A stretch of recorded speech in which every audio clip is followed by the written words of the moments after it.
ছাদ থেকে ফুল এনেছি। আর আজকে যাব আমরা শ্রাবণ মাসের ৩য় সোমবারে শিবের পুজো দিতে। তো welcome back to my channel. এই যে আমরা রেডি হয়ে নিয়েছি, এখন যাব আমরা শিব ঠাকুরের পুজো দিতে। আজকে শ্রাবণ মাসের ৩য় সোমবার। পেছনে বসে আছে। ঠিক আছে, তো দেখতে থাকো, ভিডিওটা শেয়ার করবো তোমাদের সাথে কি করলাম না করলাম। যাচ্ছি আমরা এখন পুজো দিতে, গলি দিয়ে যাচ্ছি, মন্দিরটাও ভিডিও করতে হবে। এই যে আমি রিক আর টুম্পা মিলে যাচ্ছিলাম পূজা দিতে। তো সেদিন পূজা দেবার জন্য রিক আর স্কুলে যায়নি। রিক বলল অন্য একটা মন্দিরে আমাদের যাওয়ার কথা ছিল, মহাবিস্তানের পুরনো কালীবাড়ি, অনেক বড়। তো ও কোনোদিনও সেই মন্দিরে যায়নি জন্য ও ভেবেছিল যাবে। তারপর রাস্তায় আর টোটো পেলাম না, সেই দিন টোটো স্ট্রাইক ছিল। বাড়ি এসে তারপর আবার ভাবলাম যে এই জনকল্যাণ আশ্রমে যাই, অনেক বড় করে এখানেও পুজো হচ্ছে, খুব সুন্দর করে পুরোহিত মশাই মন্ত্রতন্ত্র পড়ে করছিল। তো আমরা সবকিছু নিয়ে গেছিলাম ব্যাগে করে, ওখানে গিয়ে বসে বসে সব একটা ওই পুজোর থালার মধ্যে সব সাজিয়ে নিচ্ছিলাম। তো অনেকদিন পর মন্দিরে গিয়ে পুজো দিতে গেলাম, তো অনেক কিছু নিয়ে যায়নি, যেমন আমরা জল নিয়ে যাইনি, তারপর মধু আর ঘি নিয়ে যায়নি। তো ঠাকুরকে বললাম এই দুটো আমাদের বাদ থাকলো, পরের বার ঠিক মনে করে সবকিছু পরিপাটি করে করব। সব দিক দিয়ে সামলাতে সামলাতে মানে সবকিছু মনে করে উঠতে পারি না, এই হলো ব্যাপার। তারপরে এই যে টুম্পা আর আমি সব গুছিয়ে নিচ্ছিলাম, রিক ভিডিও করে দিচ্ছিল। ভালোই হলো রিক ছিল, রিক না থাকলে এটা ওটা ধরা টরা খুব মুশকিল। রিয়ানকে বাড়িতেই রেখে এসেছিলাম, না হলে ওকে সামলাবো তো এদিকে একটু মুশকিল হয়ে যাবে, সেজন্য ভাবলাম থাক, রিয়ান বাড়িতেই ছিল। আর এই যে সবটা সাজানো হয়ে গেছে, আমরা লাইনে ওয়েট করছি, মানে একটা দলের পুজো হয়ে গেলে তারপর আবার আমরা ঢুকবো, তাই দাঁড়িয়ে ওখানে ওয়েট করছিলাম। তারপরে ওরা বেরিয়ে গেলে তারপর আমরা ঢুকতে পাবো। এইভাবে খুব সুন্দরভাবে হচ্ছিল পুজোটা, অনেকে এসেছিল, বেশ ভালো লাগে। ঘরে তো আমরা সবাই পুজো করি, কিন্তু মন্দিরে গিয়ে যে একটা আলাদা শান্তি, সেটা সত্যি মানে কোনো তুলনা হয় না। সবাই কাজের চাপে যেয়ে উঠতে পারে না, বাড়িতেই সব সময় দেওয়া হয়, কিন্তু মন্দিরে গেলে সেই একটা আলাদাই মানসিক একটা শান্তি, সত্যি খুব ভালো লাগে।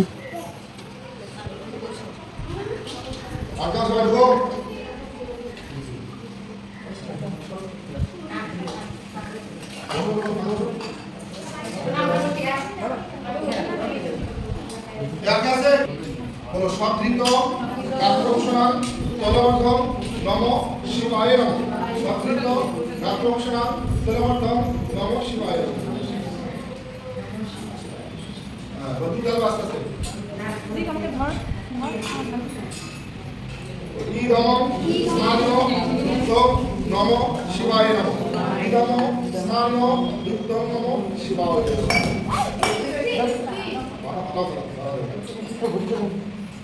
যাদের মালা শুধু মালা বলাবে, শুধু মালা এসব সচন্দন পুষ্প মাল্যাং শিবায় নমঃ।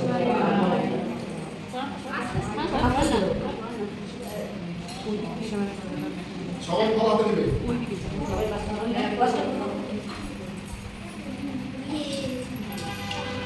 ইদমং শ্রী পত্র ফলং নম শিবায় নমঃ। ফুল বেলপাতা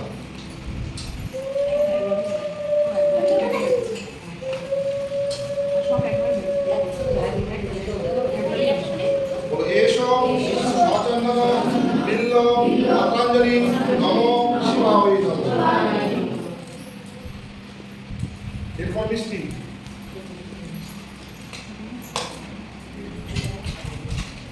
ইদম সুবিষ্ণুক দৈবত্যাং শিবায় নমঃ। জল শিবায় নমঃ।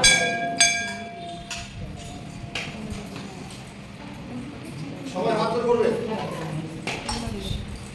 নম শিবায় শান্তায় কারণত্রায় হেতবে দেবদামি জন্মানং গঙ্গতি পরমেশ্বর নম শিবায় নমঃ। দক্ষিণা।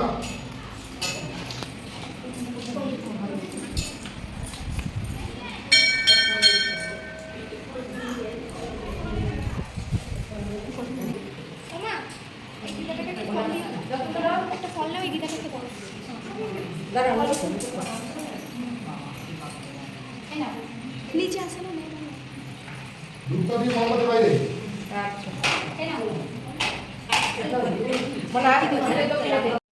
এই যে আমাদের পুজো দেওয়া হয়ে গেছে, এখন বাইরে মোমবাতি আর ধূপকাঠিটা নিয়ে ওই পরিক্রমাটা করব।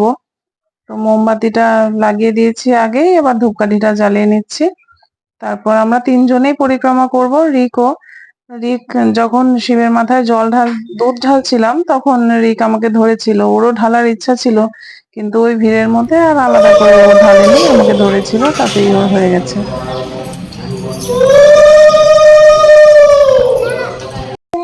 পুজো দেওয়া হয়ে গেছে, এখন আমরা কিছু ভিডিও ছবি সেসব তুলে নিচ্ছিলাম, আর আকাশটা দেখো কি সুন্দর লাগছিল। দিয়ে দিয়েছি, এবার যাচ্ছি এবার বাড়ি।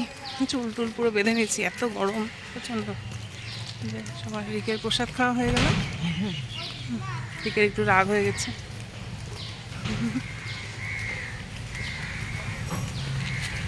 পুজো টুজো দিয়ে তারপর পুরি পেলাম না, তো রুটি মিষ্টি আর সবজি নিয়ে এসেছিলাম, ওই দিয়ে খাওয়া হয়ে গেল। সকালে না দুপুর 2টা বেজে গেছিল। তারপর বান্ধবীকে ওর বর নিয়ে চলে গেল, এবার টাটা।